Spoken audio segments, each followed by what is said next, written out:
Good evening, everybody, and welcome to the Monday night edition of the People Show with your host, Mark Wallace, here on intellectualradio.com and iHeartRadio, Facebook, YouTube, and Instagram. And we are glad to be with you here on this Thanksgiving Eve, on Monday, I should say, on Thanksgiving Eve, because this is our last program before the holiday. And of course, always around this time, we also honor and recognize the legacy of the life of the late Mayor Harold Washington, whom was the mayor of the city of Chicago from 1983 until his untimely death on November 25th of 1987. And we are going to honor and recognize him. I'm going to have a host of people who worked in his administration, who is going to be on the program with us tonight. And so they will be my guest, and they will be sharing some of their experiences with Harold Washington. So let me just start out by saying also tonight is what I call our remembering, our reflection, and restoration. It is about the power of forgiveness. I always share my own testimony and my own story a few times a year, and one of those times is during Thanksgiving, because forgiveness is something that all of us people who have committed to a pathway of following Christ, that is an area that we are all challenged with. But I found real liberation through an unexpected experience back in 2006. And I am going to share that with you a little bit later on in the program. So make sure that you tune in for our restoration moment. I've got a word for you that will help you deal with what you're struggling with. But I want to talk just a little bit about my own experience before I bring on my guest, who is going to share with me. I moved to the city of Chicago November 18th, 1985, 40 years ago. I moved to the city of Chicago. I knew very little about the city of Chicago outside of Elliot Ness, the band Chicago, and a little bit about the Chicago Bears. I really didn't even know much about the Chicago Cubs or the Chicago White Sox. I was 25 years of age. I had just graduated and completed law school, and was migrated here with a job opportunity. Came here, had no idea what was going on in the city of Chicago. So when I got here, and I would go home from work because I actually had gotten here a little bit late, starting a new job. So I had to stay in a motel until I could find an apartment. But every night that I would go home, I would turn on the news, and turning on the news, I would always see that there was this fight going on between the then mayor, Harold Washington, and two of the aldermen, Ed Burke and Ed Verdoliak. And Harold Washington would always come out on the victorious end of those battles. And that caught my attention as to, first, who is this man, Harold Washington? Because in Miami, Florida, in the small town that I came from, Richmond Heights, Florida, we didn't hear anything about what was going on in Chicago at that time. So even though it was made national news, we didn't hear about it. Or at least I did not hear much about it back then. And so as a result, I would watch this, what I would call a sparring, which seemed like it was every day, that there was something going on in court between Ed Burke, Ed Verdoliak, and Harold Washington, and Harold Washington would always come up victorious. And so I locked in to watching and wanting to know more and more about who this man was. And as I would watch and I would learn, I would become more and more drawn to Harold Washington, because I had never seen a Black political leader that exemplified the kind of character, the kind of gravitas, and the ability to basically control the narrative of what's going on at the time. And he just absolutely was somebody that I was drawn to. And as a result of that, and we're going to talk about it, Harold Washington is the single reason for any political engagement. When I grew up, my mother took me to all kinds of town hall meetings and activities and events that she was involved in, along with my aunt politically. But I had no political aspirations or certainly interest at the time, even coming up through college and law school. It was not something that was important to me. But Harold Washington changed all of that.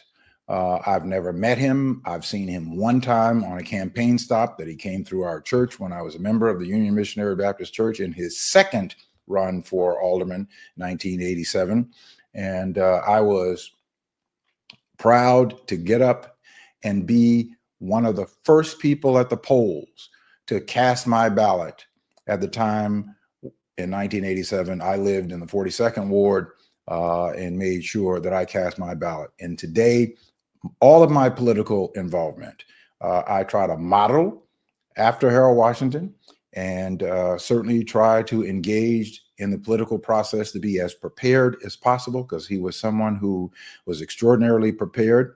And I try to model my advocacy after that. And so we're going to talk about it tonight. And I have some of his people who knew him, who learned from him. I learned from him. I didn't know him, but I have some of the people who are going to share with us tonight some of their experiences, and we're going to learn a little bit more of the background of Harold Washington.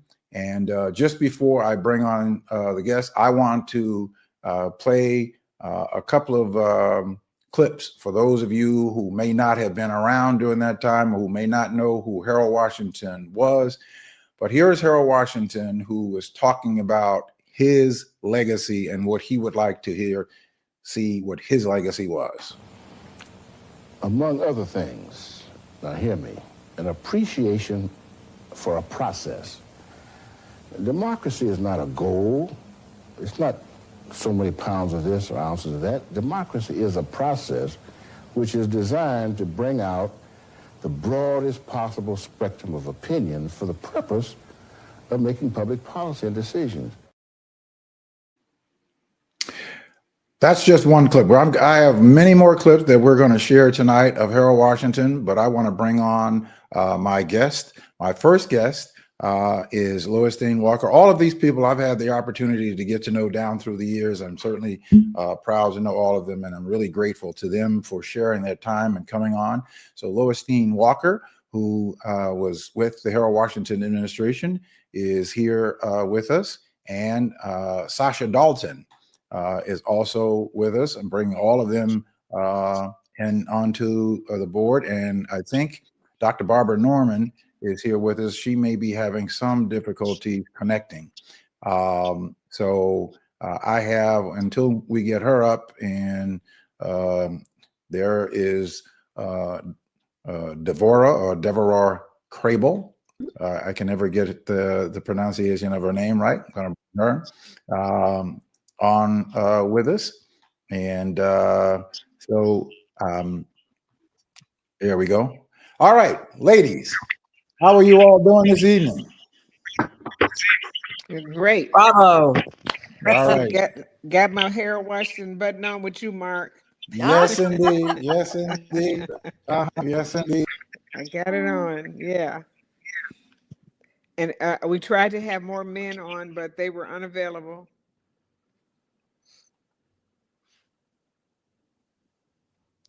I think he's trying to help Barbara. Hey, ladies. Hey, hey, Hi. hey. Can you hear me? Yes, we can hear you. A fantastic show program today. So I'm glad everything went off well. God continues to hold the weather up for that ceremony. We have been good every time. Yep. Yes, we have. It's been amazing. Yes, yes, it It was a has. little chilly out there today, but it was good. Yeah, yeah. You can take the chill, but it's no snow and no rain. No snow, no rain. No There you rain. go. Because the very first one it did snow, but then the sun came out, and then the snow went away. So Mm-hmm. so for the past 6 years, it's been good. Yeah, great. Mm-hmm. Well, what's it doing out there in Arizona? It's Y'all warm. got sandstorms? No, no. That was a month ago. It's warm, right? I was just joking. Yeah. I think it was 7. As a matter of fact, Ricky is sitting outside on the porch. Mm-hmm. That's what he's doing right now. I So think it's I'll take a flight and come out there and spend Thanksgiving with you, I'm Lois. going to be on that same flight. Okay. yes. Yes, you can. Well, I got terrific news. My brother Okay. got his kidney transplant. Oh, yes. Yeah. Yes. Wonderful news. Oh, congratulations. Yeah, Praise just in time God. for Thanksgiving, right? That's So going to he- change so the he- so quality he's- of his he's- life. Right. So Mhm. he actually had the transplant?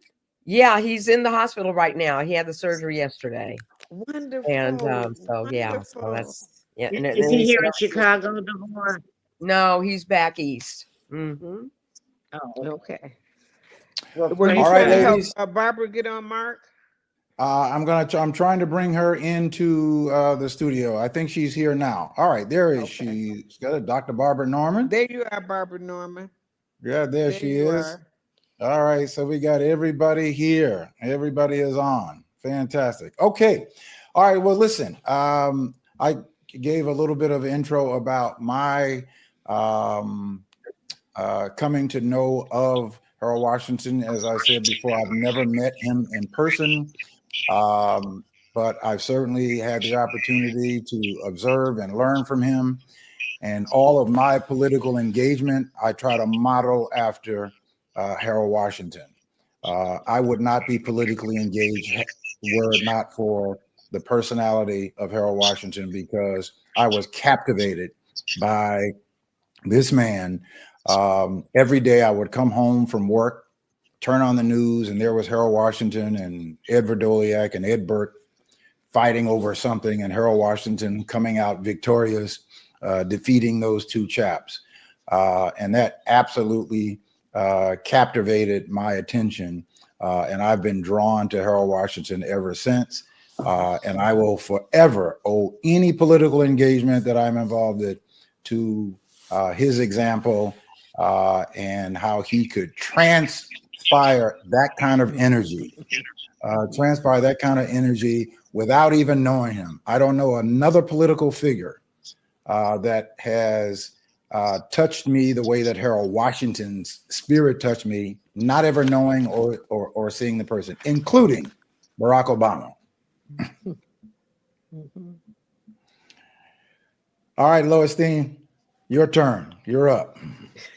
Hey, everybody. So we're just glad to see you again, Mark, and to be with you. And I'm out here in sunny Arizona, but it doesn't matter that we continue to carry the legacy on of our great Mayor Washington. And so when you just showed that clip a few minutes ago, I just already immediately got teary-eyed, because I'm like, and you are right, there is no one in the political arena who can voice his opinion so, what's the word I want to use, so majestic, because he was just majestic. Whatever words he used or however words he used them, we had to go away with, I don't even know what he's talking about, but that's a bad mama jamma. So we got to go to the dictionary and figure out what it was that he was talking about. But you know that it was right, because he was a very serious, and he knew what he was talking about. So that, just seeing that clip reminded me, like you said, you came here to Chicago from another state, another city, didn't know anything about it, but that man had us all mesmerized. And it wasn't a joke. He was serious. He knew what he was talking about. He was educated. He gave you what he wanted, what he needed, what he knew. And and from that we were supposed to learn to take up the mantra. And so just exciting to here we are almost 40 years later, on the day of his death, still commemorating him as a living legacy. Yeah, because I think here, when you said 40 years later, for those of us, we are still impacted by his presence all these years later. Years later. That speaks volumes that it's really inexplicable that Mhm. a person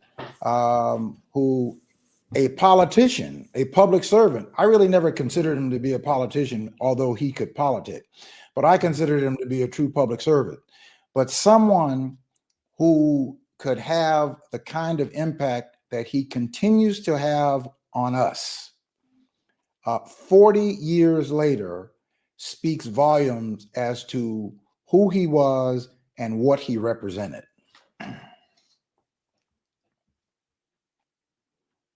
Deborah? Yeah, well, I'm sitting here because I yield to the greatness on this panel. Everyone on this panel actually worked with, in some capacity, with Harold Washington. I came in much, much, much, much, much later. I had the benefit of meeting him right at the tail end of his career and just shortly before his most untimely and unfortunate demise.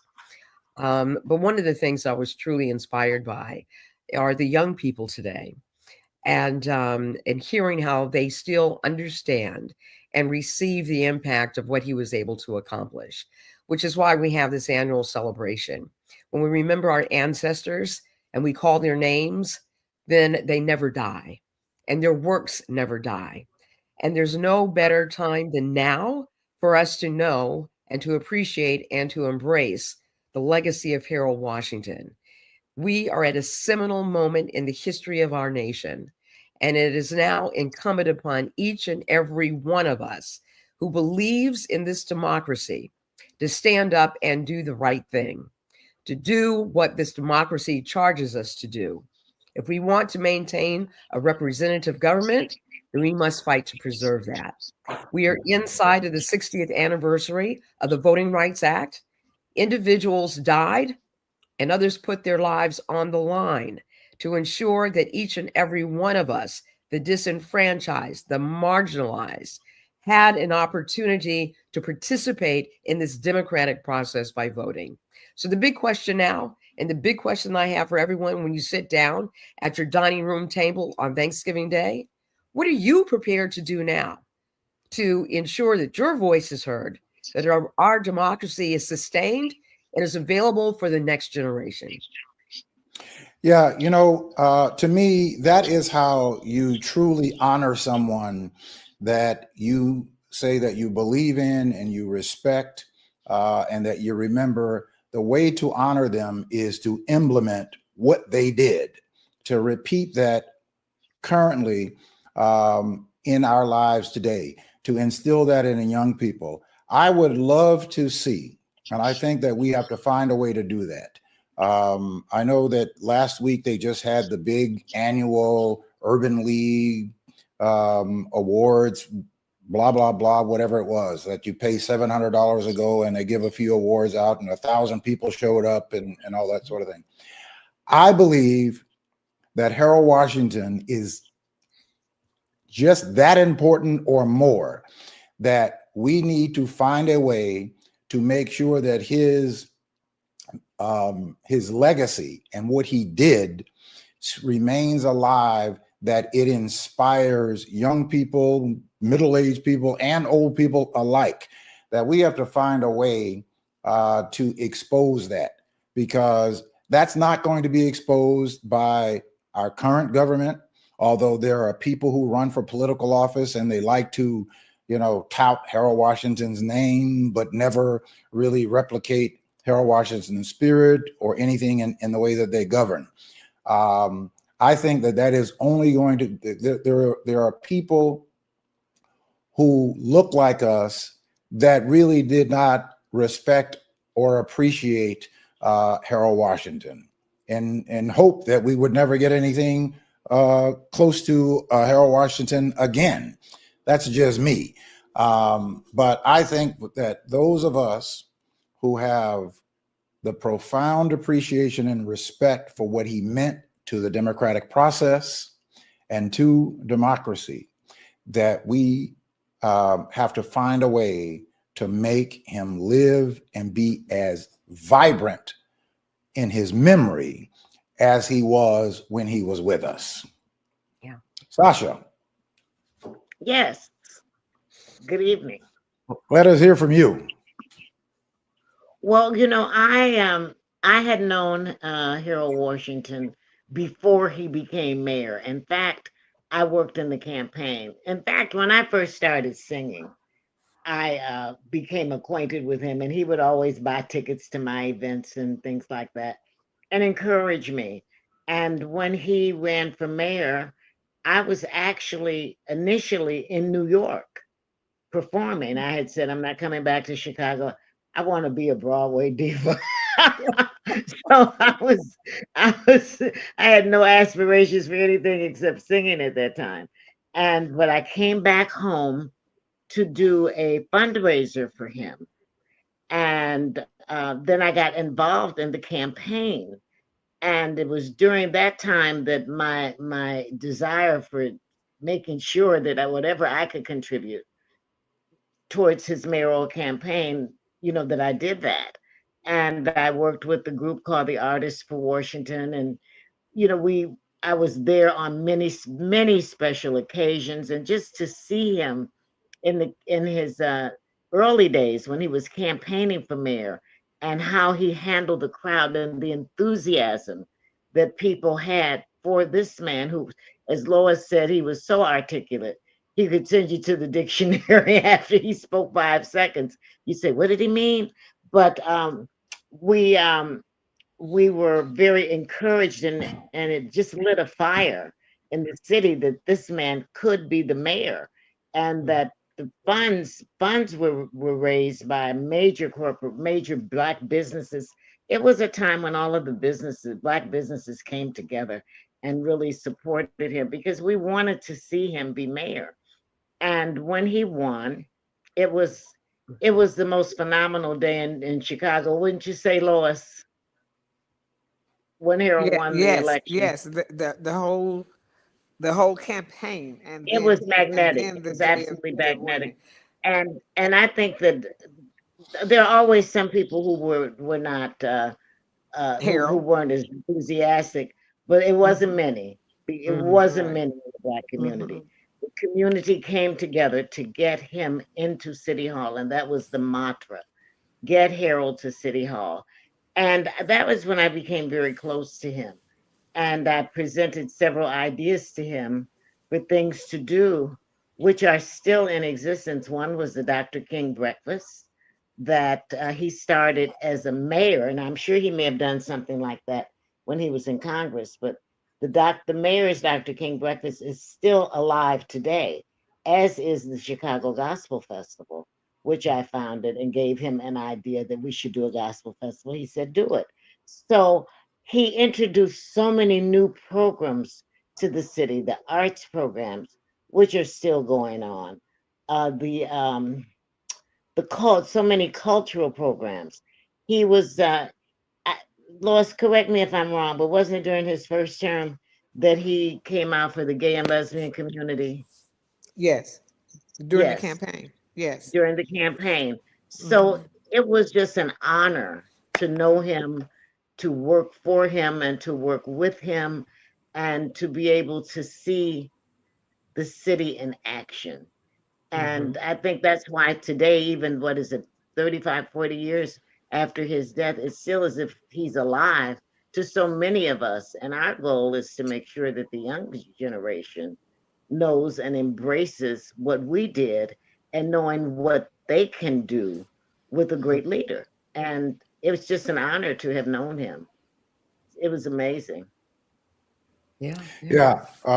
Yeah, it's actually 38 years later, 38 and years. it's just when you think about that much time that has passed and transpired, that he still has an impact on all of us um, through in many of you, most of you who had involvement with him. I had no involvement with him, and I'm very grateful. And I certainly don't want to be remiss and not remembering Ms. Josie Childs, who really invited me in to be a part of this whole remembering Harold, and somebody that I could talk to, and found somebody who was just as passionate about him, because I was really disturbed, as an outsider, why there were not more people who wanted to make sure that Harold Washington was remembered. And I would grow frustrated, even for a politician who I would say that, would sort of bastardize his name, because they would insert his name, but they represented little to nothing to what I knew Harold Washington as a public servant. Let's hear from Dr. Norman. You're on mute, Barbara. Barbara, you're on mute. Got to unmute yourself. Okay. She's still. You're still on mute. Yeah, she's just as animated. She just talking. She just talking. Yeah, You're on mute, baby. Barbara, you're on mute. We can't hear you.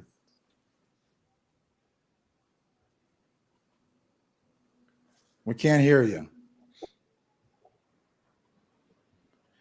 Okay, I think you got to turn the volume up on your computer. Your microphone volume is down.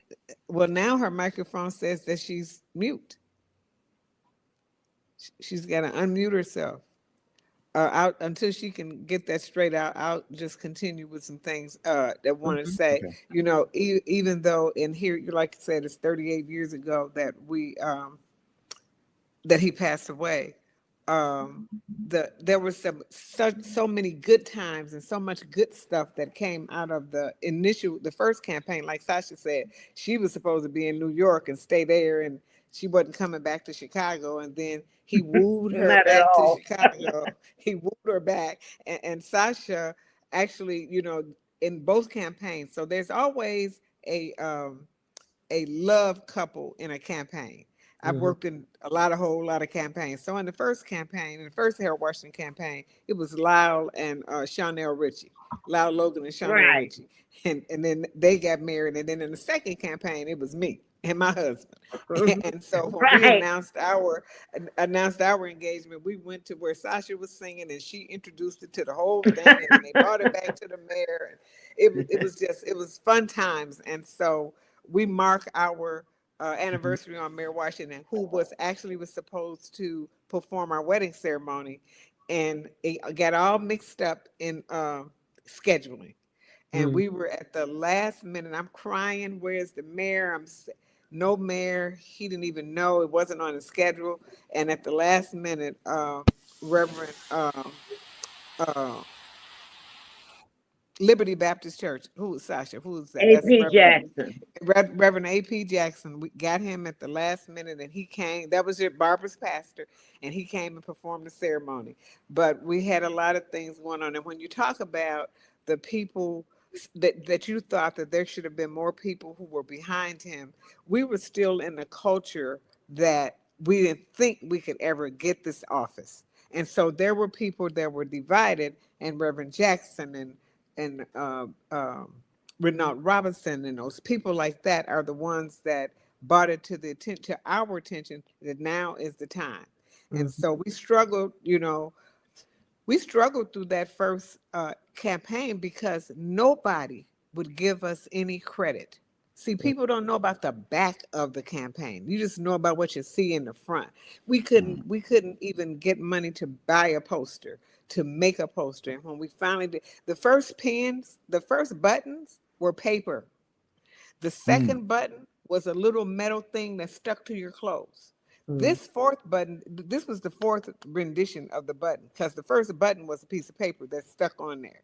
And then nobody remember that. Remember that. And we had campaign offices opening up. We didn't have pencil or paper or anything. And so I would go to bed with that bag of Harold stuff every day. My family was like, "Are you crazy? You got to do this, that, and other." So finally, I'll tell you the turning point of the first campaign, in my opinion, was when we had the rally at the University of Illinois Stadium.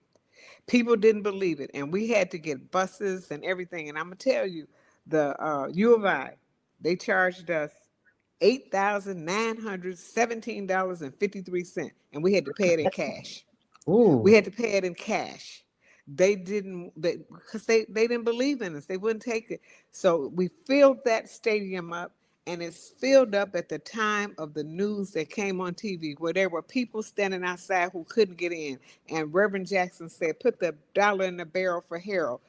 That's that next day, people were like, "He's going to win. He's going to be our mayor."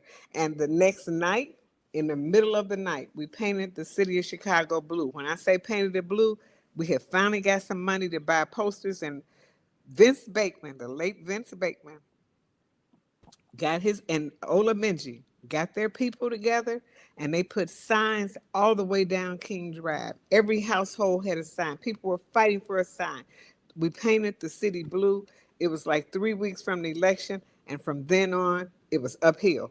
It was, struggling to get there, but we got there. And so a lot of people don't know about all of that, but I'm not going to keep hog up because I can tell you some horror stories, but Hmm. Well, that's what how. I want you what I want you to do is to take us all the way back. I want you to take us back to the moment or to the time period when it was talked about. We knew what happened in electricity that happened, but before that, take us back to that moment of deciding that of how it was that Harold was decided that he was going to run. Because remember, he had run in That was the 1977 plebiscite. and Right. didn't win. But what brought that back again at that time that Harold Washington became the The candidate. uh, the candidate?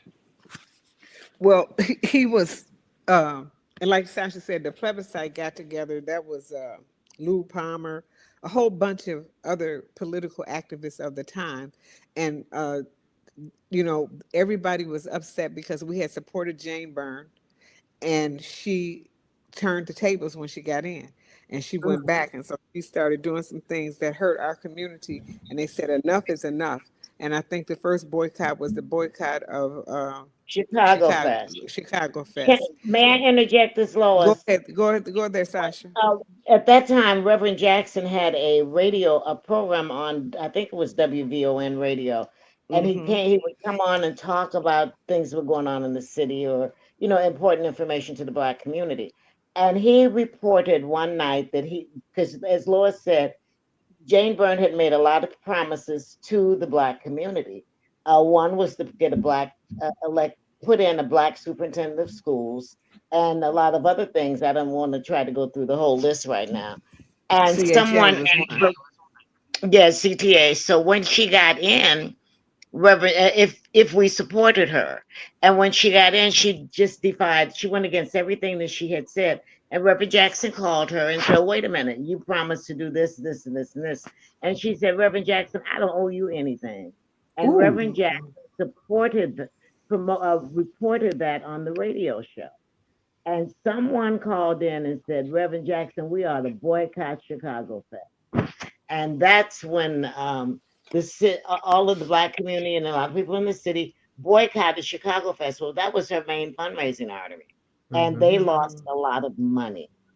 And Mm-hmm. then the community began to galvanize at that point. You remember that, Lois?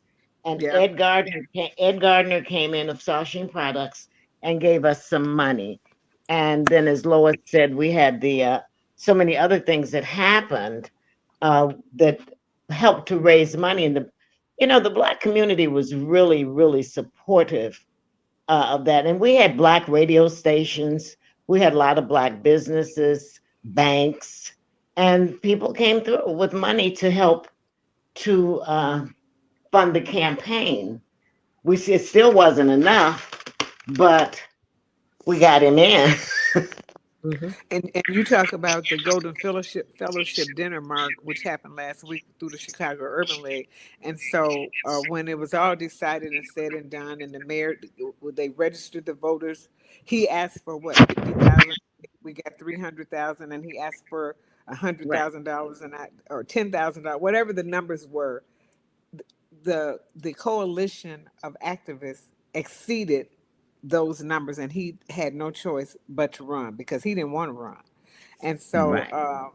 when they chose Bill Berry, who had been the president of the Chicago Urban League and the Portland Urban League, and who had carried the Urban League through the years, but was an active employee of Johnson Products, he bought in everybody and said, we got to do this. And those black businesses respected him and Harold. And that's how they started the ball to roll and to raise that $100,000. And they wanted a campaign that when it was over, that nobody was owed any money. And I can tell you that that happened. Not a single person was owed any money when that campaign ended, however much we raised. And you know, back then, $100,000 was a lot of money. It's And a lot of so I money back think then. it was a lot of money.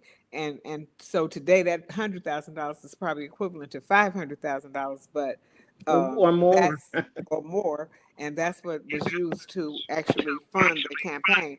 But they owed no one when it was over. Everybody was paid on time, Mm. and but because of Bill Berry and his ties to the community, white and black, Jewish and Latino, that helped to bring in everybody. This was just not a black campaign for the city of Chicago, but it had hurt the black people so bad so many years that we came together after that to bring him into office. Yeah, I But think then there was with voter something like registration. I'm sorry. yeah, I think it was something like when I read the actual um, exit polls that he got 95% or 96% of the black African vote, American. and more Hmm. than 87% of all registered black voters participated in that election. We've Mhm. never That had election. that before, and have never had that And never since. had it All again. right. I want to play a clip so we can see. This was a question that he was being posed to him, asking him if he was having fun yet during his first term. I hadn't seen the fisticuffs. The confrontation is part of life. It's certainly part of politics. And it's certainly part of the career I bargained for. I'm ecstatic. I'm in seventh heaven. Uh, Not only am I doing something I like, I anticipated it. I anticipated the severity of it, the difficulty of it. I enjoy it. I sincerely and deeply feel we've made tremendous progress. I think there's more to come, and so those who concern themselves about my level of ecstasy, suffice to say it's extremely high.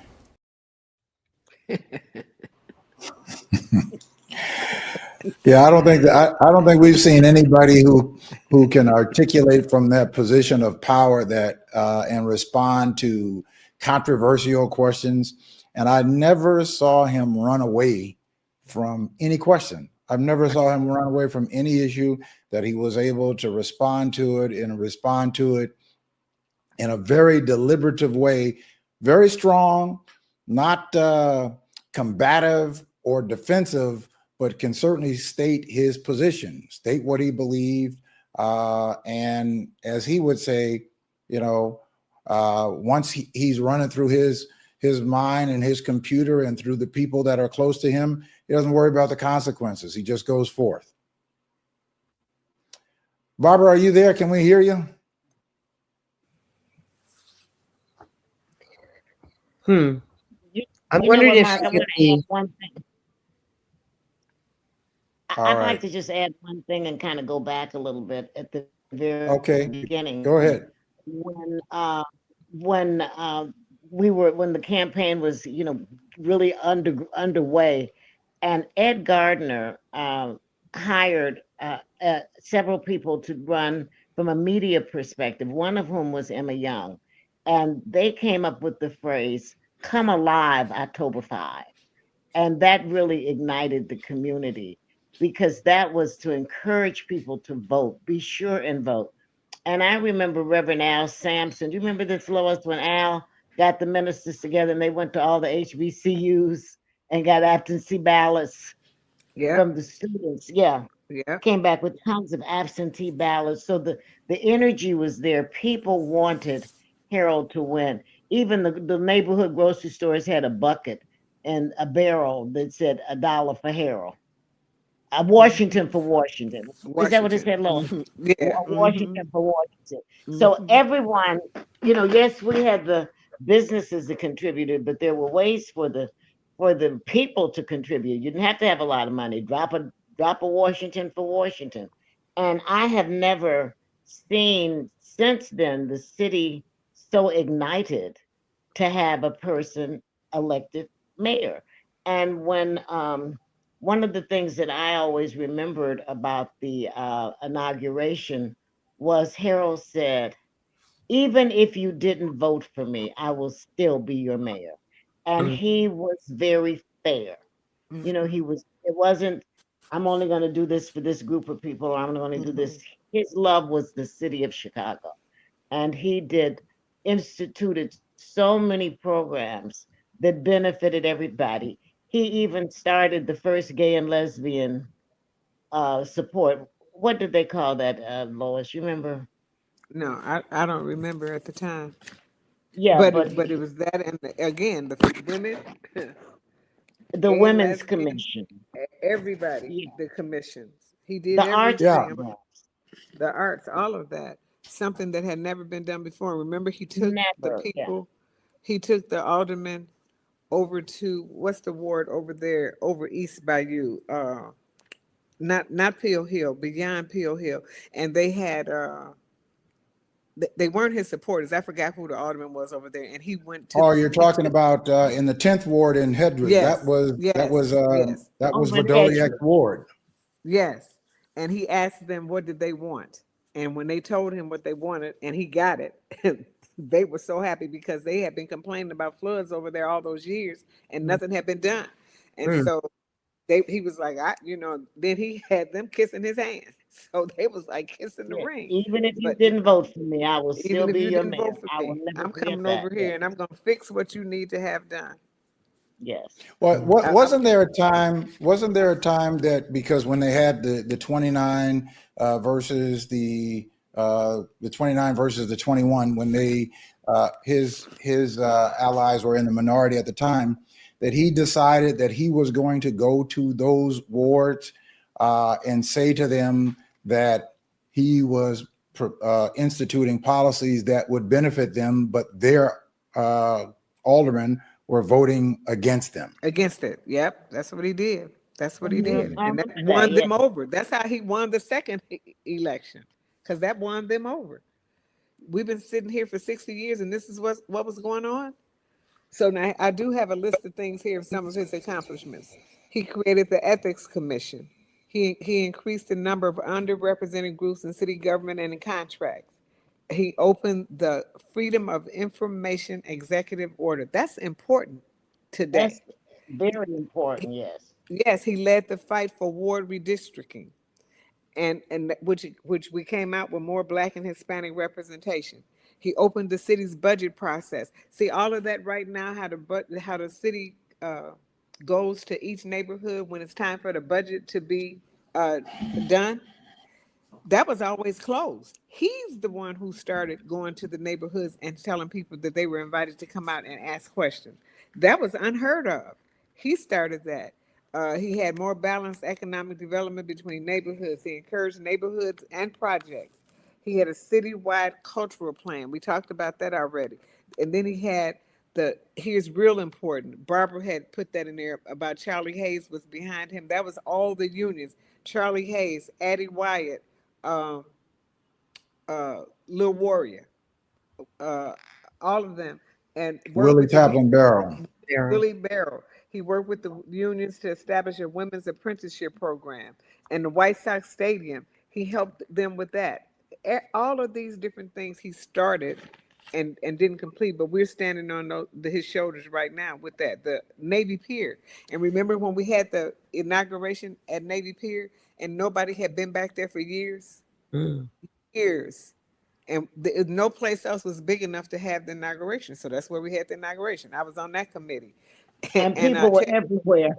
people were everywhere. A lady came to me with a shopping bag full of money. When I say this to you, she was older. There were no seats. And she said, I'll pay to get in. You Mm. can't pay. You can't pay to get in. And but I got her in. She didn't have to pay me. I got that lady in because she was in her 80s. And she was like, I'll pay. But no place was big enough for us to have that. And then that started the renovation of Navy Pier. And like Sasha said, the Gospel Fest, Sasha was in charge of the first Gospel Fest, and I was with her right there. That's how long we've been knowing each other. Yep. Rolling those hills up on South Shore Country Club, not downtown. They didn't get downtown, Sasha, to what, the third year? The third year, yeah. The third year. And that We were, and that was because Harold said that you got to move this festival because we couldn't get people in. It was so many people. He said you got to yes, become a major festival, Mm. and yes, that's when it became the Chicago Gospel Festival. Prior to that, it was a tribute to Professor to Thomas Tommy, Dorsey to Thomas called the Dorsey. Dorsey Gospel Festival. Yeah, yeah. So What? he just started so many things, so many things that had to do with the arts, and Well, he one of the was things that you mentioned, amazing. yeah, one of the things that you mentioned about he created the Freedom of Information Act, which Mhm. is something that many people have gotten justice for, including myself. I was able to sue the city of Chicago because of the Freedom of Information Act, that we were able to FOIA information from the city and found that the city was violating due process, and we were able to win a major lawsuit giving back more than $38.75 million to motorists that have been unjustly violated by the city of Chicago. So many people are still benefiting as a result of his policies His that policy. are impacting the city of Chicago. Here is another clip of Harold talking about how depressed city government was Depressed in at the the sense time. that we were beaten down. Our potentialities were not realized because the system didn't permit it. A good example, for years and years and years prior to my coming into office, women never had a significant role to play in this government, none whatsoever. You couldn't find them. With the obvious exception of your predecessor. Well, she was at the top of the heap, but there were no women below her. People are shocked when I say this, that we have put more women in significant, powerful decision-making positions than all mayors over the past 50 years. And even the previous mayor didn't bring women into office. We did that. We opened it up. Hispanics had no role to play in government. Blacks had a very small role to play. And so the city was depressed in the sense that a lot of talent just couldn't rise to the surface. And you can go on and on and on. The system of how you take care of certain constituent groups has radically changed. There was emphasis upon the big builder and the big booster, and certain affluent neighborhoods which got all the largesse and others got none. We balanced that out. Yeah, we were depressed, beaten down, and ruled very, very rigorously. The original DEI. Yes, the original DEI. I Yeah. see Thomas Wortham is there. Thomas, do you want to come in? Sure. Mm-hmm. All right. All right. What do you want to say? What do I want to say? Well, I had the privilege of working with Harold his first year in the office. And the most astounding thing to me was we were not accepted in a lot of neighborhoods. You understand? They did not want him there. And they booed him and they did all kind of things when he first became elected. Wow. And I saw the change the second term. They loved him.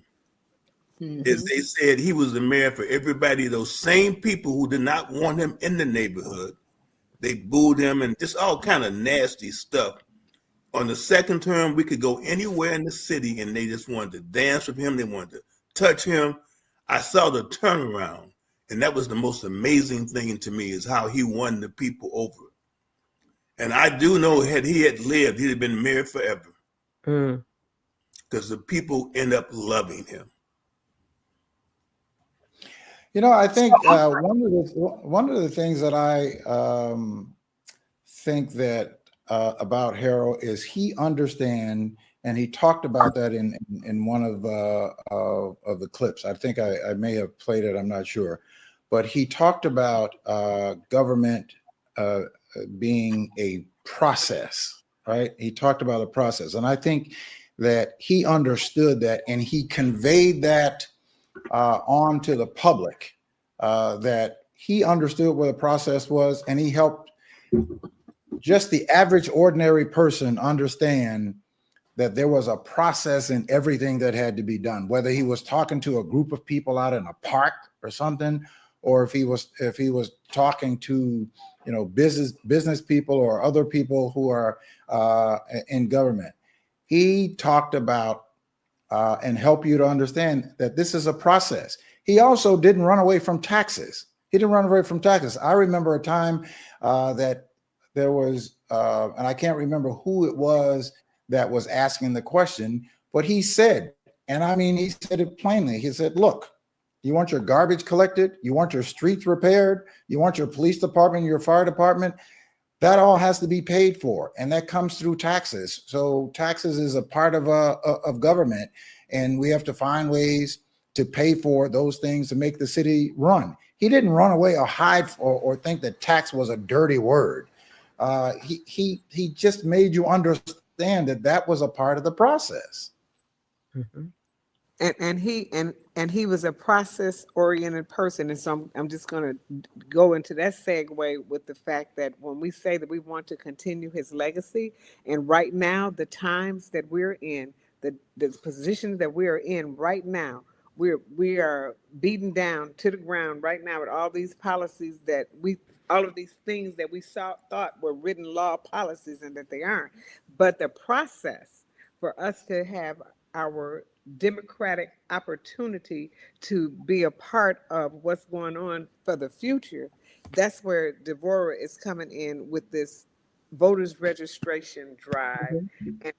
And I've always said that whether it's the Democratic Party or the Republican Party or the Independents, that you start with education.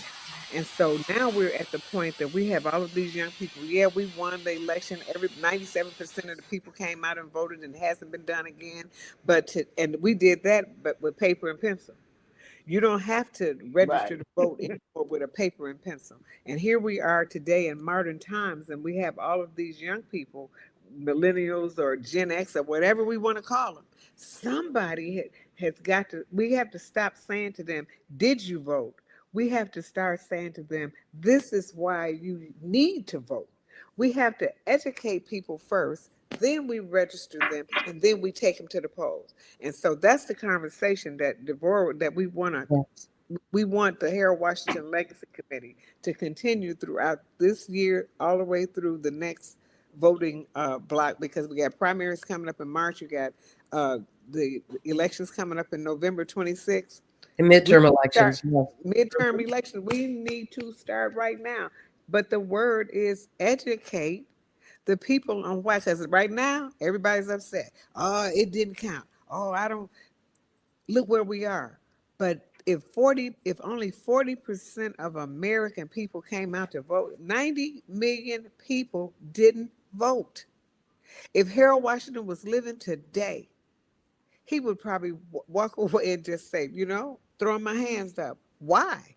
90 million people didn't vote. Am I correct, Devorah? It was 80 million. It was 80 million. 80 I think million, that one of the things that 80 Thomas is speaking to, and all of you have, and I will even like to circle back to Sasha. I think that what is missing in the conversation is it is in the sharing of the story. You get the not only the reason why, but you get purpose, you get anchoring, you get emotion. And once all those things are connected, you have a compelling mitigating reason to go out and vote. It doesn't, when Sasha talks about, I was a New York diva, but Harold moved her so much that she came back to Chicago and remained in civic service for the rest of her career. Mm-hmm. That's the story that young people need to hear. Well, what moved you to that? What was so important that you gave up being a superstar? It's inside of that story that you'll be able to reach these young people. And each and every one of us on this call and beyond have stories like that. When I think in my family that my grandfather, he was in charge of the blacks in the unions, in the shipyard unions down in Newport News, Virginia. Now, if they went on strike, nothing was moving. So being able to share those kinds of stories to know where our power does lie, and that power is exacted through our vote. And that's one powerful way where it shows up. People need to understand this big, beautiful bill, it passed by one vote. The big, beautiful bill passed by one vote. And there are countless of elections that we can probably lift up that were won by just a sliver. So every vote does matter. Every vote does count. But more importantly than you looking at all the numbers adding up, is it's your civic duty and responsibility for you to have a say, to have a voice in the matter of this country. And that is why you go to the polls. All right, listen, Devore, we're going to certainly, I want you to come back so we can speak about that at length, about educating as well as how we encourage people and draw people to want to participate and need to participate, because I constantly check we've done a thorough check of the voting roll. Here in Chicago, there are still 662,000 Black people registered to vote in Chicago to date. There are more than 1.5 million of Black people who are registered to vote throughout Cook County. The largest individual block of voters are the Black community. Nobody can win an election citywide, countywide, or statewide without the plurality of the Black vote. And it is incumbent upon us to be able to share and to teach and to help all of us to understand the importance of that engagement, and that we have to understand and help people to understand that voting is not about relationship. It is transactional. It is, what are we going to get for supporting someone? Now, we have this important election that's coming up. Now, I am more encouraged based on what we saw coming out of these special elections that we just had, right? That the systems are stronger than we thought that they were. We thought that they were broken and beaten down, but I think the system is showing us that they're stronger than any one personality. But I think that this is a great opportunity for us to demonstrate to the importance of young people, and we have to find that chord or find that way that we can educate them as well as to ignite them to understand their level of power that they have within that vote. And we also have to teach about strategy. Right. And they also need to understand that they are the architects of whatever is coming next. When the founding fathers created the Constitution, it was created with the intention of it being updated every 12 to 13 years. It's an organic document that is supposed to remain relevant to what is happening now. So we've already heard, that there's going to be a massive sweep. And I am of the presence of mind to believe that a constitutional convention is not in the too distant future of this country. And it is these young people that will be the architects of whatever goes into this new constitution that will determine the outcome for the next 10, 15 generations. Absolutely. Listen, we only got a couple of minutes left, so I'm going to give everybody a minute or so to give their last words. And then, of course, we have to come back. I always want you all to come back around Harold Washington's birthday. So we come back around his birthday and we recognize and remember. I never, ever want to lose the enthusiasm and the excitement on remembering who he was and what he means to us today. So I want to give everybody a couple of minutes to give their final remarks for this time together. We'll Well, start with you, I, Deborah. You want to start with me? Now, because Yeah. I was going to say, Madam President should probably have the closing word. Yes. I would just say on this day, as we remember Harold Washington, he offered us a quintessential example of what it means to be civically engaged. He showed us the example of how to make the everyday man be very important, and to know that that voice is the most important voice when we talk about making this democracy work. It is when we, the people, decide to work the democracy. And Harold Washington taught us that. And that is a lesson that we need to move forward into the future. All right, fantastic. Sasha?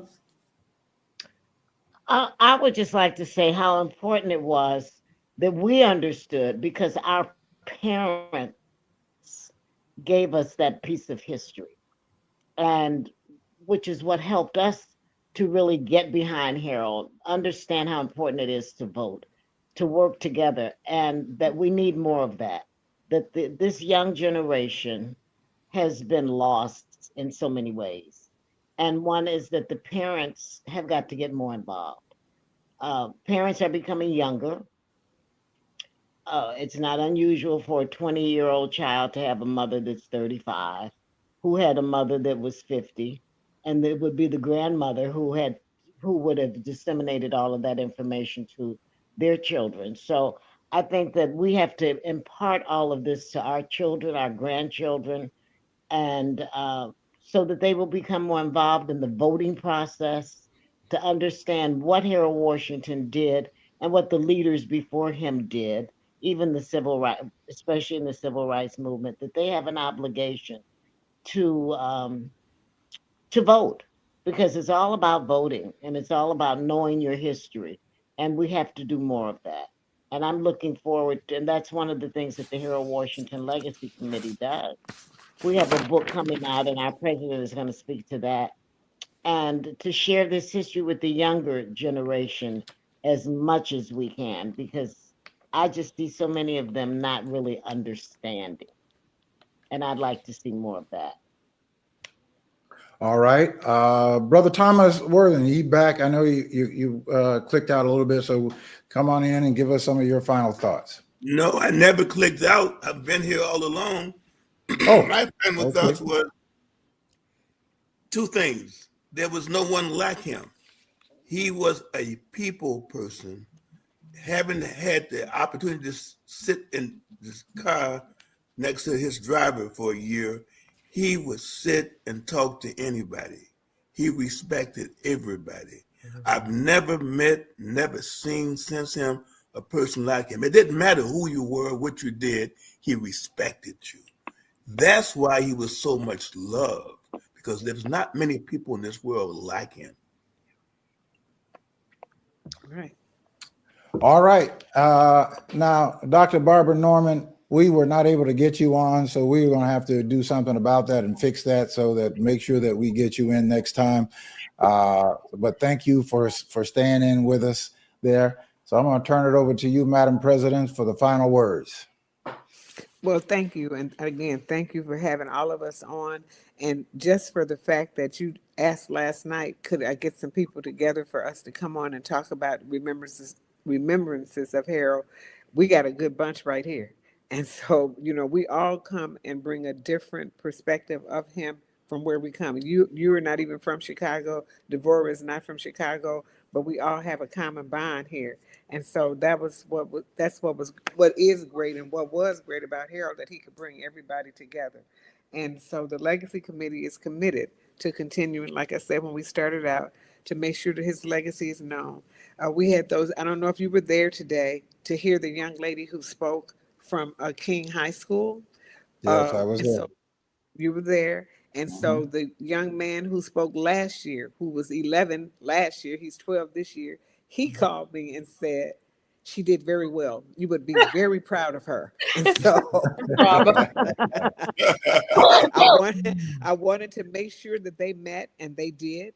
And so that's our future. And so we got to hold on to them, and we got to guide them, and we got to get them to tell their other ones. And so, because when they're, see, the hard thing is that when we do this Harold Washington Wreathland ceremony, Chicago Public Schools are out. So we can't get more kids to come because we don't have any teachers to bring them and any parents to bring them. But that's who we need to see what it is, what happens with us at that legacy committee. So when he called me and said she did very well, he's 12, she's 13. He had his thing. They can't wait to vote. And Okay. that's what we want to instill in them, that they can't wait to vote. And the other thing that I did, like I said, we have the book of remembrances coming out. Everything ties into Harold because he had a process like you talked about earlier. And the first part of the process, and I'll go to sleep with this every single day with this coming out of my mouth, is that we have to educate, ignite them to register them to vote. And the book of remembrances, we've been working on this for 3 years, and we're hoping that it will be ready to come out in April. We are taking pre-orders now, but if people get the opportunity to read about the thoughts that everyone had on the mayor, um, that should ignite somebody, young or old, to continue to carry on his legacy and his memory. And I hope that I covered everything I wanted to cover today, and that we continue on with this through the years. And we thank you, Mark, for doing this. Well, I am always grateful for you, Loisine, and Devora and Sasha and Brother Wortham, all of you who have always been so gracious to me and participating with this. As I said, words just don't exist as to what Harold Washington means to me in terms of my own civic engagement. Because it was like being born again to realize the importance of being actively engaged. And that happened as a result of me witnessing Harold Washington. I shall always carry that. There's never enough time for us to exemplify who he was, but when we come back around the time of his birthday, I remember when I was on WVON, I did an entire week about Harold. That's how we met. And it was Josie Childs who brought all of you all and all the different components of his campaign and his administration together. And every night was something different. And that was a very special moment. I think I want to do that again next year, that we can put something like that together. And one of the other ideas I thought about when you said that the children are out of school during this time is where you can't get children to bring them. Maybe we can start reaching out to some of the churches that they can bring some of their children on the day of the wreath laying so that we can have more young people Okay, involved. that's a great idea. That's a great idea. Let me just say one more thing about because I will definitely be talking to you, because we are already working on having a whole week of Harold Washington for 2026, April 11th to April 18th. And so I want you to be a part of that. You'll know what we're working on, that each day we're going to have something different of that. All right. So we're working on that right now. And part of that too is this roundtable discussions for voter registration with different community people. And I just want to leave with this thankful prayer, because we're in Thanksgiving week. And when he died 38 years ago, the day before Thanksgiving, we were all heartbroken.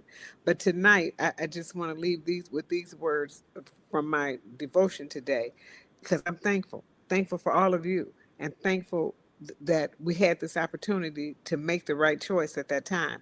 And so my scripture says here, my devotion says, there are always more reasons to be thankful than not to be thankful. That is the right choice as a child of God. You started out with scripture, Mark, and there it is. All right. you. Amen. All Thank right. you. Thank you all very much. Thank you. And certainly you all have a wonderful Thanksgiving. Loisine, you're out there in sunny Arizona. I'm headed back down to the sticks down there in Miami, where I'm from. And so my Okay. wife and I will be down there for a few days, Okay. taking in some, we don't eat a lot of turkey in the South. We eat a lot of souse. I know y'all don't Would know you much about that. look? I know. Look, every time I come to Chicago, when I get off the airplane, they got sauce for me. That's the only way I can get it. It's in the South. It's in Chicago or in the South. I don't know what they know. But hog head cheese, if that's what y'all know it by. But it's Oh, South. That's what some All South right. and crackers and a beer. Okay. wow. That's me. All right. All right. And All right, Mark, I know how to fantastic, make folks. it. Yeah. I Okay. know how to make it. Okay. Well, you got see, South actually is a West Indies dish. It's really a Oh, West okay. Indies dish, but it was Okay. a West Indies dish that migrated over into Miami Over to because we had a lot of to the the Bahamians and West Jamaicans Indians. there, and so all of the South just picks it up. So we're gonna have a bunch of South on Thanksgiving when I go down there. All right. So I don't, Okay. I don't know what South is. Well, it's hog. It's I the don't even innards know of the what it pig. is. I know. It's So what is it? where you city fat people come from. It's from the pig. It comes from the pig. Yes, what is It's it? Let me Well, she let doesn't me know put what it it to you is. this way. okay. It's slices of pork that is put in a boil. Yes, like and Okay. then like a gel. Yeah, You don't Ooh, and you yeah, make it up just like you make dressing. And yeah. so you, ooh. but it's with sage but it's the pork and it's thinly sliced. And the place that you can find it in Chicago is out there on Dixie Highway at the meat market and at Pete's, and you can get it thinly sliced. And I love it. Okay. Y'all don't eat. All I right. guess y'all because y'all don't eat chitlins, but I No, got I don't need chitlins. chitlins. I got chitlins in South. I don't Okay. either. No. Okay. Well, Sasha, I'm with you. Okay. All right, I gotta folks. make Thank you all so much for being here. Have a great holiday. Certainly, Hey, Yeah. thank you you too. all. Thank We'll you see for you next having us, time. Mark. Yeah. We love Thank you All for right. you. having us. Thank All right. Okay. you. We'll Bye talk bye. soon. Take Bye care. bye. All right. Peace. Okay. All right. Lois, call me back. All right. All right, folks. So that is our Harold Washington, remembering Harold Washington legacy moment. Harold Washington, who was a personality. He was more than a personality, but it is hard for me to put it in words what he actually meant. But all I can say every day that I am grateful that I was transplanted from Miami, Florida to Chicago at the time that I was 40 years ago, that I would never have had that kind of exposure and would not be as engaged today had I not had that example to draw from.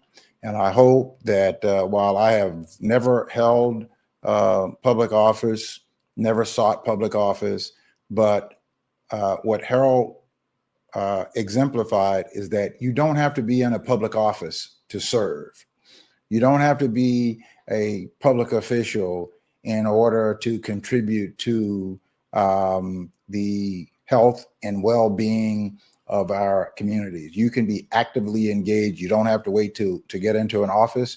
You can pick up, as Barack Obama said before, you can pick up a clipboard and a pen and you can get busy. If you see something that you believe that is unjust, then that is where you can start to engage. If you believe that it is unjust, just remember this, that you are not the only person who thinks like that. I remember when I got on WVON way back in 2009, I believe it was, and I wasn't on the air that long before somebody called and said that they liked listening to WVON, but that we didn't do anything. And I was not really a personality. I never saw myself as a personality. I was asked to do the program one day a week. But then I came to management and asked management if I could use that platform to impact public policy. And one of the public policies that I believe is an unjust policy is that of photo enforcement of red light cameras and speed cameras. We took that on. And so I called a meeting, asked my pastor if I could use the church one night during the week to call a meeting. I had no idea how many people would show up to the meeting or not. And I called that meeting on air. I guess it was a couple of weeks prior to, and it ended up being a Friday night. And that Friday night, the church was overflowing with people who thought the same way that I thought. So from that point forward, it let me know that whatever it is that I'm thinking about, I'm not the only person who thinks it. I just need to be able to connect with other like-minded people. So what I am saying and encouraging you is that you don't have to be in a public office to make a difference in public policy. What you can do is to galvanize other people who think about an issue that is important to you. It is important to them.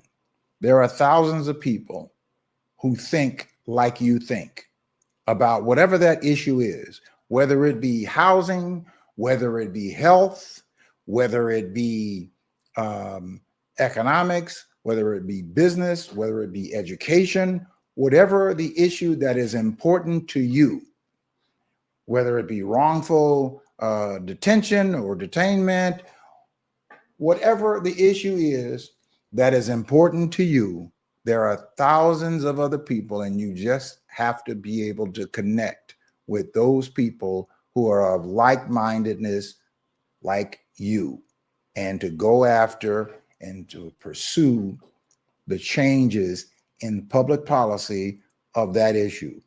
Get in contact with your alderperson, get in contact with your state reps, get in contact with your state senators. That is what they are there for. They are there to listen to what your concerns are and then develop a strategy by way of putting together changing public policy or instituting new public policy to impact the lives of people in the most positive, progressive way. That's what Harold Washington was about. He always talked about looking and developing a positive program that was going to improve the lives of everyone, lifting people up from the bottom. That's what we should be about. Not having any holy alliance to personalities, not having these self-aggrandizing ways or ideas. If you are really a person who want to see things change, then that means you're looking outside of yourself. You are taking yourself and inserting yourself about the concerns of the masses, of how public policy as it exists impacts people, whether it is in a positive way or whether it's in a negative way. But your engagement, your involvement, and you don't always have to have, a nice little, cute little bow where everything is perfect. Just get started somewhere. Start having conversations with people. And as you are having conversations with people, you'll develop ideas and you'll go to your representatives and you'll put it on the table. Now, it is a process. It is not something that happens overnight. You are going to have to be willing to be committed to it. That's what a commitment is, because the changing of policy and the changing of laws that is going to be in a positive way, it takes a long time. In many cases, it takes a while.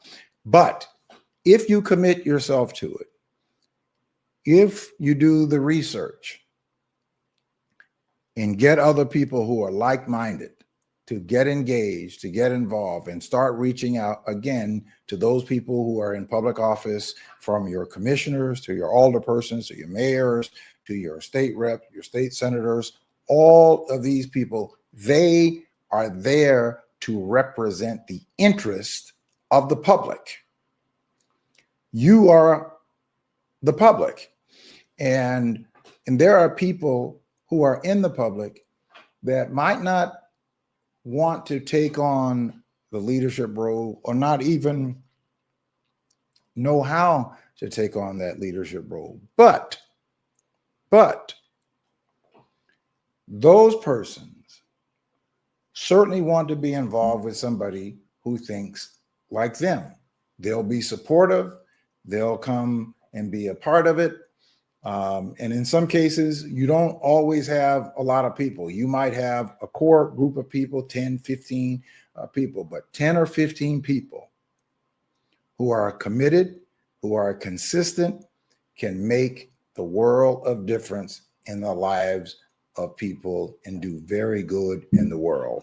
But that is what our civic engagement and our civic responsibility is. Harold Washington would say at times that it is important for you to ask critical questions of your representatives, to always ask questions, to always think critically about policy, about public policy, and be engaging. There's nothing wrong with engaging and asking questions. It's important for us to ask questions. He also talked about that now we see that since Harold Washington, since Eugene Sawyer, Richard M. Daley, and every other mayor since have inserted themselves into public education. Harold Washington thought very differently about what a mayor and what a mayor's role should be as it dispel relates. this laid-back position concept. I'm not laid back any place. First of all, I have made it absolutely clear that the responsibility of a mayor or any other executive official is not to involve himself into the administration of a school system, curricula, etc. That's not the purview of a politician, and you don't want that. The problem in the past in this city is that previous mayors have practically run the public school system, and they have used that system as a market for bond merchants, craft unionists, and contractors. We know that. It's legend. I happen to be the first mayor in 60 years who bothered to even attend a public school system. That's Harold Washington talking about how you don't want your mayor to be involved with the administration of public education. Because what has happened with our public education system, it is just as he has stated, that it is turned into a business market, not about educating our children, not about making sure that teachers and principals in schools have what the tools that they need to provide children with a top education, with a great education, but it has turned it into a privatization of business. That's what it has turned into, for opportunity for profit. And anytime that we are privatizing our public commons, we are eroding the very institution and what their purposes are. Can you imagine if we privatized our police department or our fire department? If we privatize that to private industry, it would become so corrupt, it would become so ineffective, because business is interested in profit. This is why we should never privatize our public commons. I do not believe in privatization. I believe that privatization, ever since its inception, has eroded. Every time that we allow for the privatization of our public commons, it erodes the very office or the very system that we have privatized. We've even privatized, in some degree, public safety to, or traffic safety or public safety to a private company to enforce traffic laws. That's what we've done. We've turned it into a private industry. And what has happened? It became corrupt. In this state alone, we have had now more than 17 public officials, 17 public officials in one system because of the privatization of traffic enforcement of red light cameras and speed cameras. In one company, Safe Speed, there are 13 people who are public officials that have been charged and convicted of some type of corrupt scheme, whether it was pay to play or bribery or whatever it was, tied to one company, Safe Speed LLC, that these 13 public officials were charged and convicted.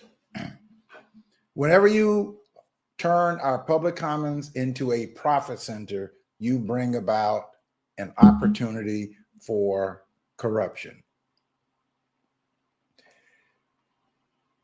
These are the kind of things that, if you don't like them, then we have to get engaged and find out what the process is for us to challenge those systems, to hold those people to account who are responsible for passing and writing our laws, and argue and defend what we believe.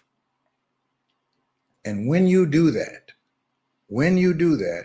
then you have the opportunity to make a difference. Doesn't happen overnight. Sometimes it seems very, very lonely, and it takes a while for that to take place. But don't sit on the sideline. Don't be in despair. Don't be cynical. Get engaged in the process. Get engaged in the process. All right, now I want to talk a little bit about what took place earlier today. There was the ruling from the United States District Judge, Cameron Curry, are about the James Comey and Letitia James, this malevolent prosecution that Donald Trump had his minions to exact on people that he looked at as his perceived enemy. And Judge Cameron Curry,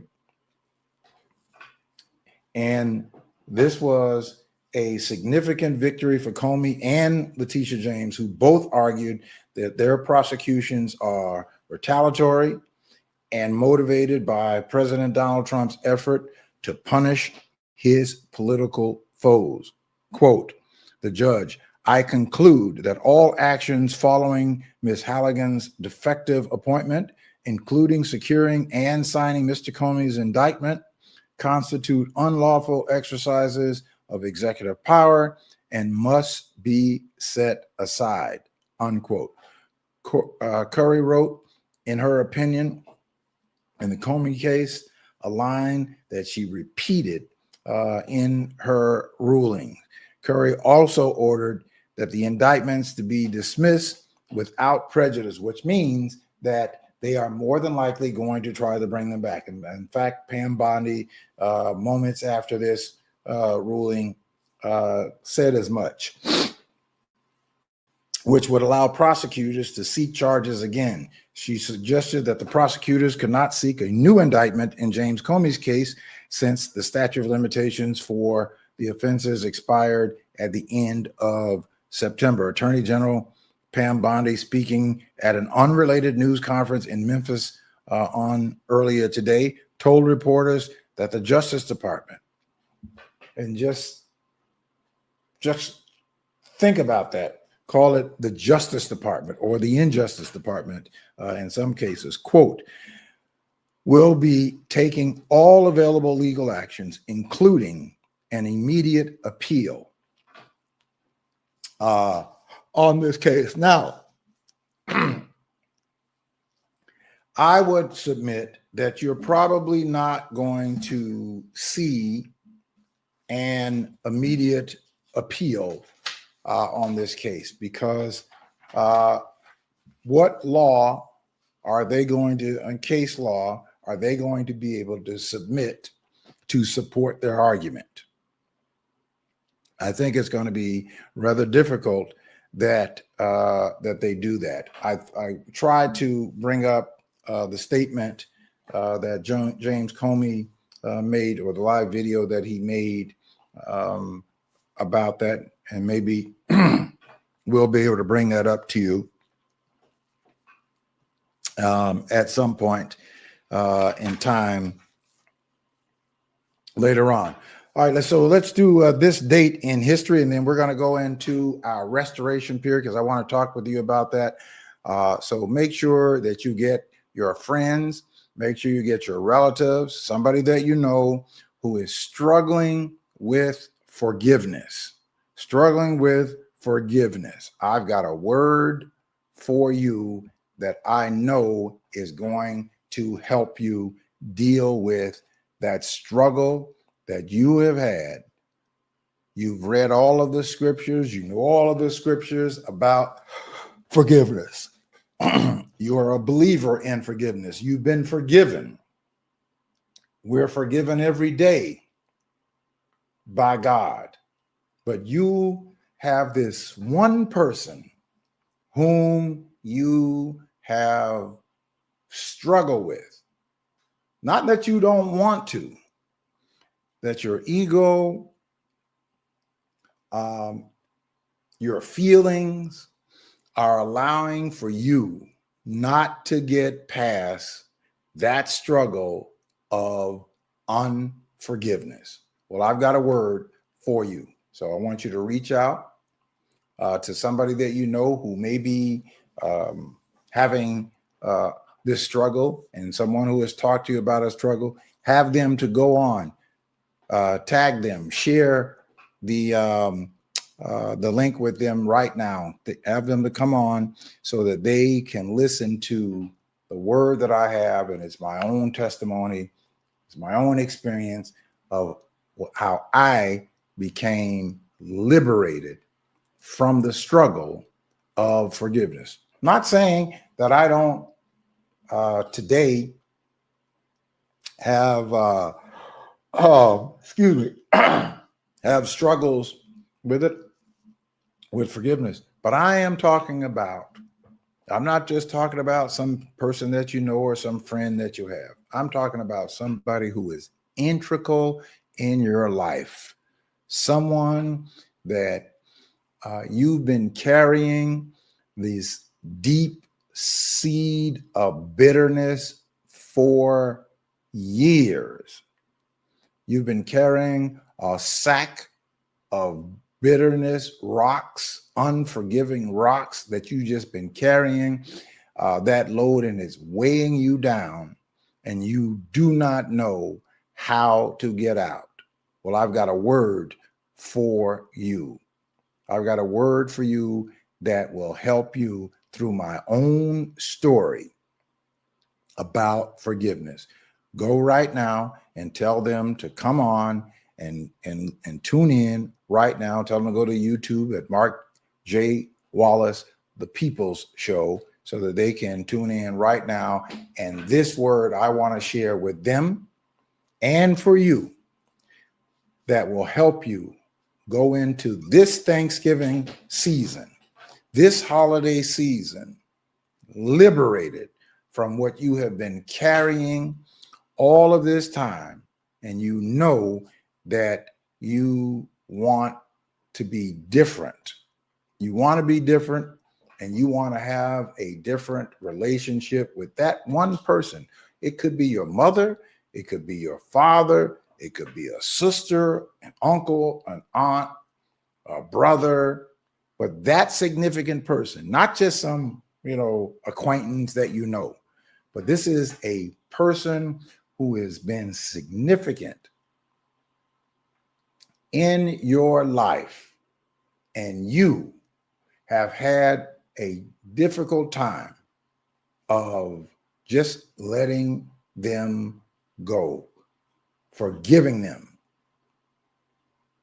But you want to, but you haven't been able to do it.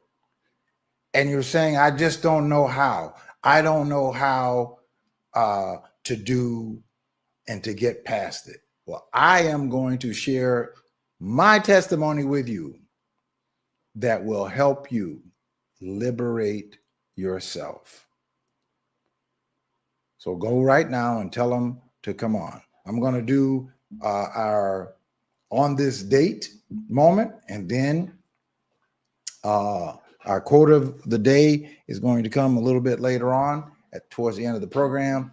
But I want for you to get your brother, sister, friend, relative, whoever that you know that's struggling with forgiveness, have them to come on, and I am going to share a word for them. All right. On this date in 1877, English author Anna Sewell, bedridden in declining health, sold the manuscript of her only novel, Black Beauty, to a publisher, Gerald and Sons. The book would become one of the best-selling books in history, with more than 50 million copies sold. And on this date, 1905, pioneer and photographer Alfred Stieglitz opened the Little Galleries of Photo Secession at 291 Fifth Avenue in Manhattan, co-founded with fellow artist Edward Steichen. The gallery, famously known simply as, quote, 291, unquote, became a revolutionary space for elevating photography to the status of fine art. And on this date, 1974, in the Afar region of Ethiopia, paleontologist Donald Johanson and grad student Tom Gray unearthed Lucy, a 3.2 million year old hominin, and a landmark find in human elevation. In Ethiopia, the word Lucy is known as Denkanesh, an Amharic word for you are marvelous. You are marvelous. And of course, on this day, happy birthday to Scott Joplin, born 1868, died 1917, was a groundbreaking African-American composer and pianist, widely celebrated as the king of ragtime. Joplin grew up in a musical household and was classically trained, which helped him develop a unique style that has fused European classical music with African-American syncopation. His compositions, most notably Maple Leaf Rag and The Entertainer, defined the ragtime genre and laid the foundation for the development of jazz and popular music. A master who elevated ragtime from saloon entertainment to a respected musical form, Joplin's legacy was honored in 1976 when he received a posthumous Pulitzer Prize for his profound contribution to the arts. All right, that is our birthday moment of the day, and on this date. All right, listen, we're going into Thanksgiving. Some of us are going to be visiting our families, and some of us are going to be visiting friends, and some of us are just going to be gathering. And I always look forward to Thanksgiving because it is that one moment, unlike any other of the holidays that we participate in and that we celebrate. It is that day where everything comes to a still and it's all gathering around food, family, and fun. That's what Thanksgiving is. On that one day, we take that day and we pause everything else that we're doing to enjoy some food, to enjoy some family, and to enjoy some fun. But there are those of us who are struggling with that one family member every year, year in and year out. Not talking about what that family member did. I'm simply talking about the struggle that you have. I'm talking about the ones who are struggling with forgiving. Now, the struggle is not bad because it simply says that you want to get past it. So I'm only talking to those who are struggling because you want to get past it. I'm not talking about everybody's situation because I don't know your situation. I don't know what took place or any of that. It's none of my business about what actually happened. And I am not judging those who are not struggling, those who don't believe that they should forgive, or you are not going to forgive. I'm talking about the persons who are struggling with it and you want to get past it. That's who I am talking about. I grew up in a little town in Miami, Florida called Richmond Heights, Florida. It was a small community that was developed in the 1950s, late 1940s by a retired Air Force pilot by the name of Frank Crawford Martin. Frank Crawford Martin saw that there was some substandard housing being built for the World War II veterans and believed that in the Black community, and believed that the Black community should have a community of decent housing to raise their family. After all, they participated in World War II and fought for the freedoms of this country, only to come back to substandard housing. Well, Frank Crawford Martin thought differently. He went out and sought a grant, got a grant, and founded the property, which was a part of an old Army base. And the community is called Richmond Heights. And where we grew up, we had no idea that this was a little town that was deliberately built for Black veterans. That's where I grew up. Well, I grew up in the roller skating industry. I was a competitive roller skater, and I was pretty athletic. My father made all of us swim, so all of us had the capacity to swim. I had two older brothers and two older sisters. I'm the youngest of five. My eldest brother and eldest sister are both now deceased.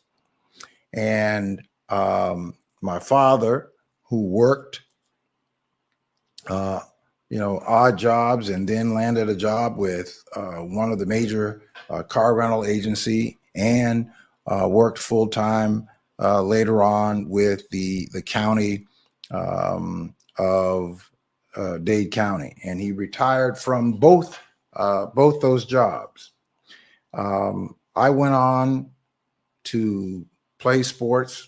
I played a little bit at basketball. I was not very good at basketball, not very good at baseball, but I was very good swimmer. I was very good at a tennis player, as well as I excelled in football. However, my father never really came to see any of my development. In fact, my father dropped me off when I was 9 years old, started to play football, and that was the last time that my father actually came to participate in any activity that I was doing until I was a senior in high school. The last game of the year, my father was there alongside of my uncle, which was his brother, at that game. Well, I was a little bit, I won't say a little bit. I was frustrated with my father through that point, and I had developed over the years some rather disheartened feelings for my father, and had basically put it in my mind that I don't need him. If he doesn't want to be involved in my life, if he doesn't want to participate in my development, no sweat off my back. I had my Uncle Floyd, who had his own son that he was going in to support, but he would go and support him by watching his games, and then after his games, he would come to see me or see my games, and then go see his son. And so my uncle committed that time to us, where my father basically did not. And I grew very angry about that. And so one of the ways that I dealt with it is to fabricate that I could not stand to be around my father, and that if he didn't want to be around me, it's no big deal. That I would go on to excel. And I did go on to experience some success in those things that I was doing, whether it was in tennis, whether it was in swimming, whether it was in football, or competitive skating. I did achieve some level of success. I also achieved a level of success that I was able to land a job at a very, very early age in a managerial capacity that afforded me the ability to provide for myself and then not have to worry. When I graduated from high school, or certainly after the scouts from the football universities, teams at the universities, I think I had offers from the University of Wisconsin, Florida State University, and University of Florida. There were some smaller universities that I had an opportunity to get a free ride. And my father was sitting in each one of those interviews. And in sitting in each one of those interviews, that the scouts would come visit and talk about those things that they would offer, the scholarship opportunities. My father was in every single one of those sit downs, in every one of those meetings. My father was there. And I actually was offended that my father thought that it was okay for him to sit in on these scholarship offers. And I could see the excitement that was being exemplified by my father at the thought of me being on a free ride at some university playing football. I decided that I was not going to accept any of the scholarships, turned every one of the scholarships down. And I went to my mother and I told my mother that I'm not going to accept any of those scholarships. What I am going to do is I'm going to go to the university that you graduated from. And there I will get my degree. I've done everything that I wanted to do, in my judgment, in football. And so my mother was very supportive, and she said, okay, well, you know, that's your choice, but just make sure that that's really what you want to do, because the chances are you probably will not get asked back. So make sure that that's what you want to do. Well, I did that. I did that. But it wasn't really that I wanted to do it. I did it to spite my father. That's why I did it. I did it to fight, or certainly to, in spite of my father, to spite him is why I did it. Why I did not accept any of the scholarships. Well, that infuriated my father. It infuriated him so much that when I came home from work, he found a reason to throw me out of the house. And as a result, I went and lived, which was 3 blocks away, with my aunt for a while. Went there and saved money and bought a little small townhouse back then. But I had this righteous indignation with my father. Righteous indignation. Thought that what I was doing, that in fact I was lined up with God, because my father was who he was, and I believed in my heart of hearts that I was correct. And my mother tried to get me to give my father gifts. I would make an attempt to give him a gift, and he wouldn't accept them. So the last time that my mother did that, I said to my mother, don't ever ask me again to do something, not ever. Because I think I bought a watch and attempted to give him the watch, and he said that he could not accept the watch. So I told my mother then, please don't ask me again. Well, fast forward, a couple of years had gone by, and my father was living in Gainesville, Florida, or someplace up the road, and his health was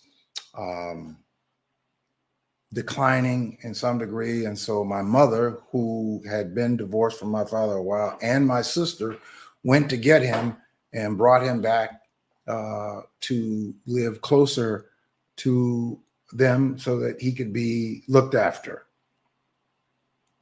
Well, my father started to experience issues because he was a smoker early on, and he developed these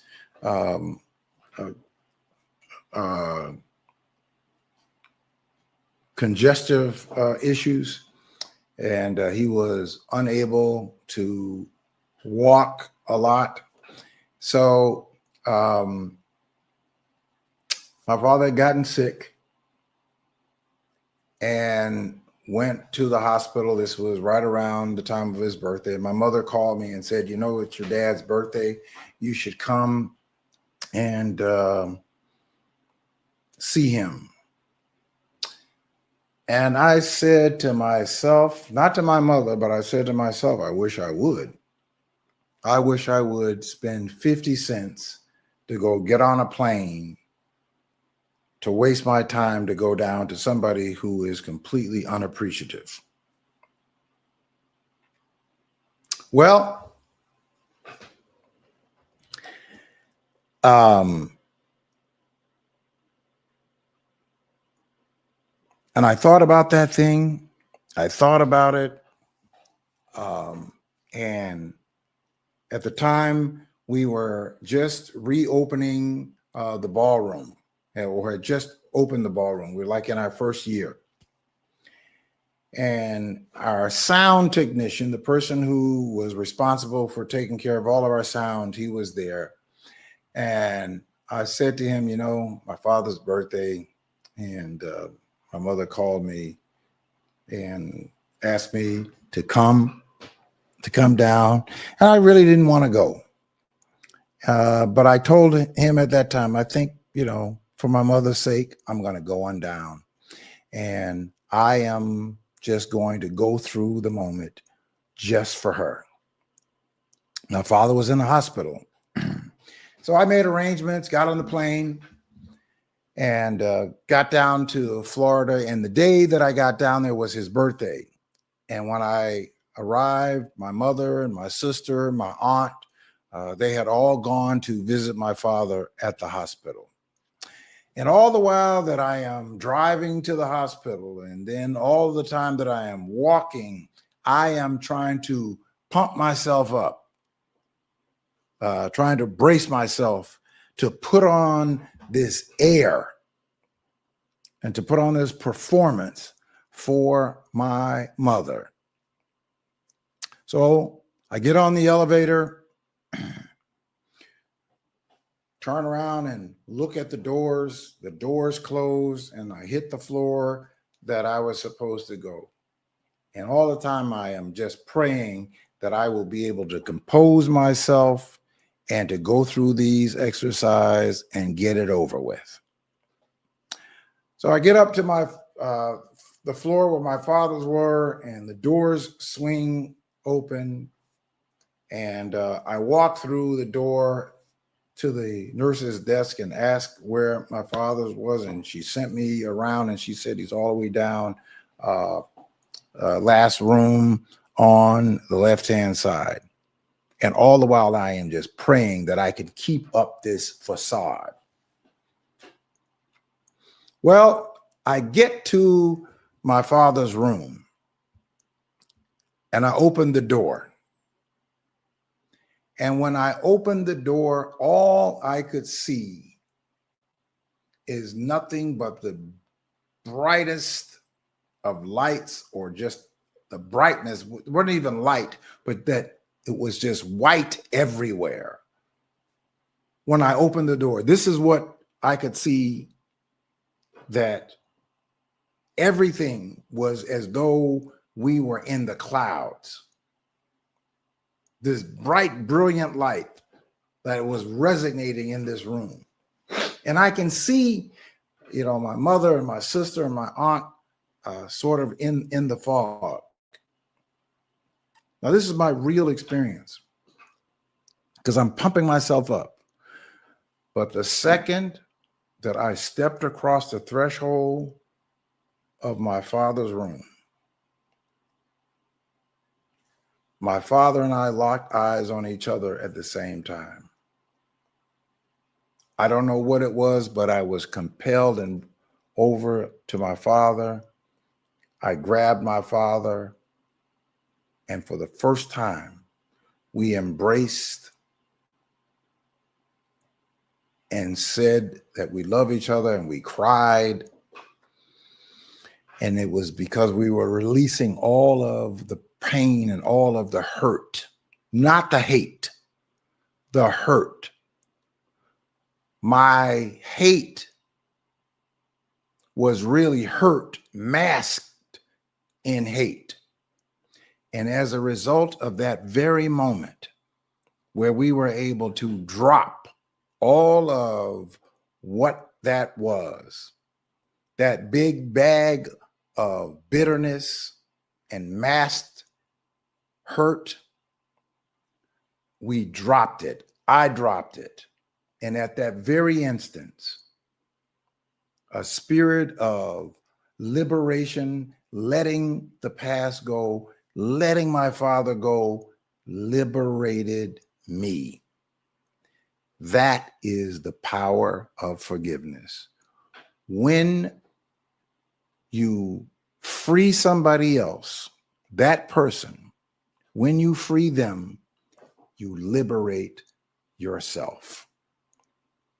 Free them, liberate yourself, and you will go on to have the better of the rest of your life. That is my word for you. And that is my testimony. All right. You all have a great Thanksgiving.